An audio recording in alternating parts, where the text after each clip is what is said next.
नमस्कार, मैं डॉक्टर हिमानी पांडे स्वागत करती हूँ आपका यूट्यूब चैनल हिमायन आयुर्वेदा में। आज इस टॉपिक पे मैं बात करूँगी वो है कि हम देखते हैं कि बारिश के मौसम में या फिर ठंडे के मौसम में हमारे शरीर में दर्द होने लग जाता है, तो किन उपायों के द्वारा हम इन दर्द को कम कर सकते हैं। जैसे आयुर्वेदिक औषधियों के द्वारा क्या क्या उपाय हैं, क्या क्या सावधानी हम बरत सकते हैं कि जिनसे ये जो मौसम के अनुसार जो दर्द होता है उसको हम कम कर सकें।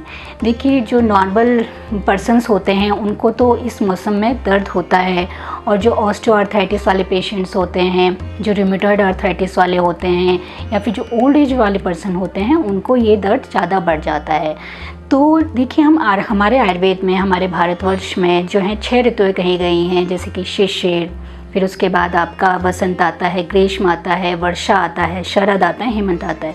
तो ये 6 प्रकार की ऋतुएं कही गई हैं। उसी में जो हमारे वात पित्त कफ जो दोष हैं शरीर में, उसी का कि कब बढ़ते हैं कब घटते हैं, तो इन्हीं के अकॉर्डिंग वो बताए गए हैं। जैसे कि जो आपका ये वसंत ऋतु है उसमें कफ का प्रकोप होता है, जो वर्षा ऋतु है उसमें वात का प्रकोप होता है, और जो शरद ऋतु है उसमें पित्त का प्रकोप होता है। तो ये जो दोष हैं ये स्वाभाविक तौर पे इन ऋतुओं पे बढ़ते हैं।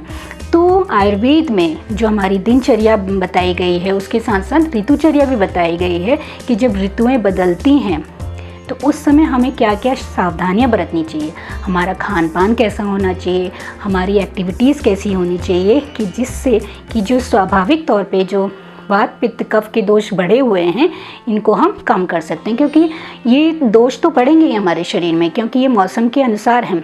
बट हम और क्या क्या मेजर्स कर सकते हैं कि जिससे कि जो बढ़े हुए वात पित्त कफ दोष हैं वो कम हो जाएं। तो उसी टॉपिक पे मैं आज बात करूंगी। तो इस वीडियो का पूरा अंत तक देखिए कि क्या क्या मेजर्स हम कर सकते हैं, क्या क्या हम सावधानी बरत सकते हैं। और अगर आपने इस चैनल को सब्सक्राइब नहीं किया है तो प्लीज़ सब्सक्राइब करिए।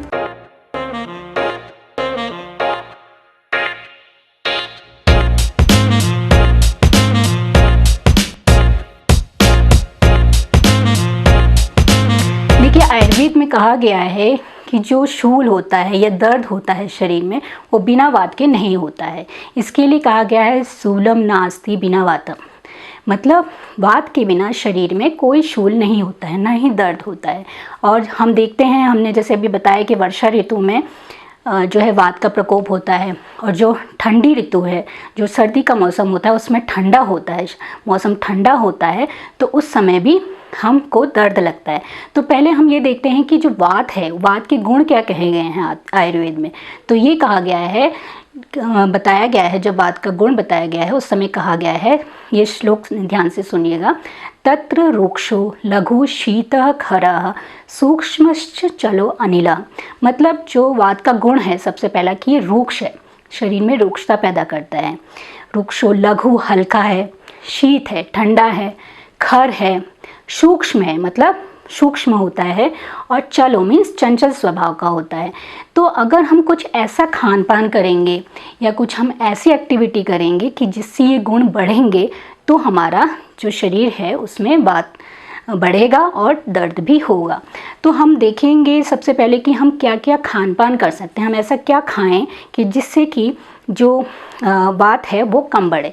तो हम सबसे पहले ये देखेंगे कि जो खाना हम लें वो रूखा सूखा ना हो, क्योंकि ये रुक्षता पैदा करेगा। रूखा सूखा ना हो, और क्या है, अगर स्निग्धता नहीं है, अगर हम खाने में घी तेल का यूज़ नहीं कर रहे हैं तो वो भी जो है रुक्षता पैदा करेगा। और दूसरा क्या है, शीत है इसका एक गुण, तो हम ठंडी चीज़ों का परहेज करेंगे। जैसे ठंडी चीज़ें या तो तासीर में हो सकती हैं, जैसे कि मैंने जो वीडियो बनाया है करेला जामुन, इनके ऊपर आप ये देखेगा कि ये भी शीत वीर्य की होती हैं, तो ये शरीर में वात को बढ़ाती हैं। तो जो तासीर में ठंडी हैं हमें उनका भी थोड़ा सा सेवन ध्यान से करना है। और जो जैसे कोल्ड ड्रिंक हो गई, आइसक्रीम हो गई, इन चीज़ों का भी हमें सेवन कम करना है।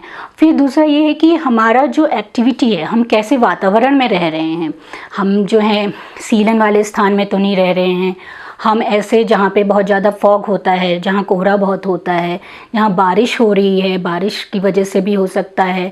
और हम एसी का तो ज़्यादा यूज़ नहीं कर रहे हैं, क्योंकि एसी भी क्या करेगा, हमारे शरीर को शीतलता देगा, ठंडा करेगा, वात को बढ़ाएगा।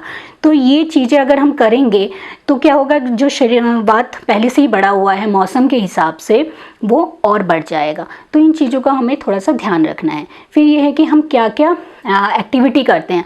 अगर कोई इंसान बहुत ज़्यादा व्यायाम कर रहा है, बहुत ज़्यादा एक्सरसाइज कर रहा है, बहुत ज़्यादा एक्टिव रहता है, मतलब तो वो वात को बढ़ाता है।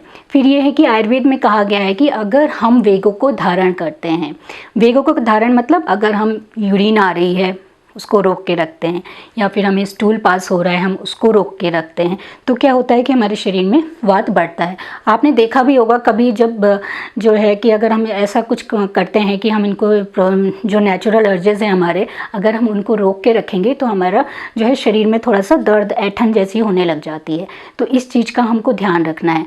और एक बात ये भी है कि रातों को जागना, आयुर्वेद में रात को जागना वात को बढ़ाने का कारण कहा गया है। तो ये एक्टिविटी को हमें ध्यान में रखना है कि ये हम थोड़ा संभल कर करें, क्योंकि जो वात दोष है वो तो बढ़ा ही है, तो उसको तो हम चेंज नहीं कर सकते, बट हम जो हमारा खान पान है, जो हमारी एक्टिविटीज़ हैं, हम उसको जो है कंट्रोल में ला सकते हैं। तो अब हम ये देखेंगे कि हम क्या क्या चिकित्सा कर सकते हैं।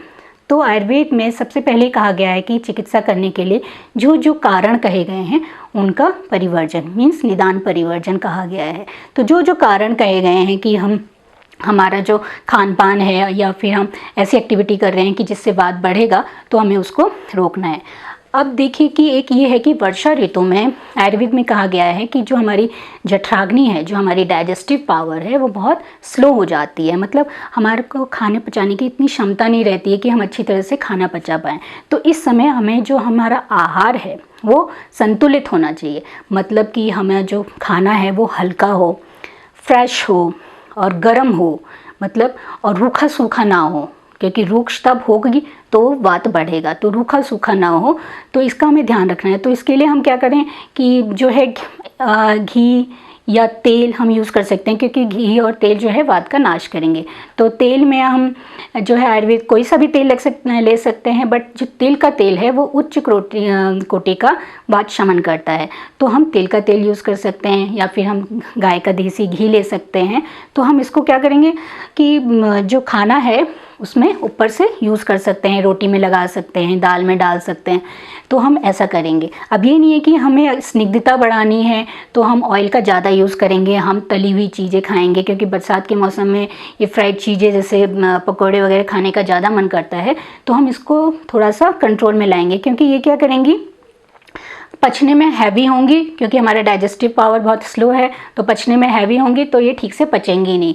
और फिर हम हैवी खाना भी थोड़ा अवॉइड करें, क्योंकि हैवी खाना भी जो है पचने में दिक्कत करेगा। तो हम ये चीज़ करें। पानी हम गुनगुना पिएं, इस चीज़ का ध्यान रखें कि एकदम ठंडा पानी ना पिएं, गुनगुना पानी पिएं। और फिर आयुर्वेद में जो है अभ्यंग को एक बहुत अति महत्वपूर्ण स्थान गया है वात का नाश करने के लिए। तो आप शरीर में मालिश भी करवा सकते हैं या कर सकते हैं। जो है इसके लिए आप मेडिकेटेड ऑयल भी ले सकते हैं, जैसे कि महानारायण तेल आता है, बला तेल आता है, शीर बला तेल आता है, या फिर सिंपल घर में कोई तो ये तिल का तेल आप यूज़ कर सकते हैं, सरसों का तेल यूज़ कर सकते हैं। अगर आपको अवेलेबल नहीं है तो आप अभ्यंग भी कर सकते हैं, वो भी क्या करता है, वात का शमन करता है। और फिर हम औषधियों में बहुत सारी औषधियाँ हैं, जैसे कि गुग्गुल्स हैं, ये काढ़े हैं, जैसे कि दशमूल काढ़ा हो गया, महाराष्ट्र नदी काढ़ा हो गया, गुग्गुल में आपका योगराज गुग्गुल हो गया, महायोगराज गुग्गुल हो गया। बट इन औषधियों का आप तभी इस्तेमाल करें जब आप जो है चिकित्सीय परामर्श के अनुसार ही यूज़ करें, वैसे यूज़ ना करें। ये तो ये बताने के लिए है कि बहुत सारी औषधियाँ हैं कि जो मार्केट में अवेलेबल हैं, बहुत अच्छा रिजल्ट भी दिखाती हैं वात को नाश करने के लिए। तो इन चीज़ों का ध्यान रखें। और जो है एसी में थोड़ा कम बैठें। और जो है अगर आप ऐसी जगह पे रहते हैं जहाँ पे सीलन है तो उसको थोड़ा सा ध्यान रखें कि सीलन वाले स्थान में ना रहें, उसको थोड़ा सा चेंज करें, या जैसा भी है उसको ठीक करें। सीलन भी जो है वात को बढ़ाता है। और जो है बारिश में ज़्यादा ना भीगे रहें, गीले कपड़े ना पहने, उससे भी क्या होगा कि बदन में दर्द होगा, जोड़ों में दर्द होगा। तो ये कुछ ऐसे मेजर्स हैं जो बताए गए हैं कि जिससे कि हम बच सकते हैं जो ये बारिश और ठंडे में हमारे बदन दर्द या जोड़ों में दर्द होता है। तो इनका आप ज़रूर इस्तेमाल करें। और अगर आपने इस वीडियो को सब्सक्राइब नहीं किया है तो प्लीज़ सब्सक्राइब करिए और स्वस्थ रहिए, मस्त रहिए। धन्यवाद।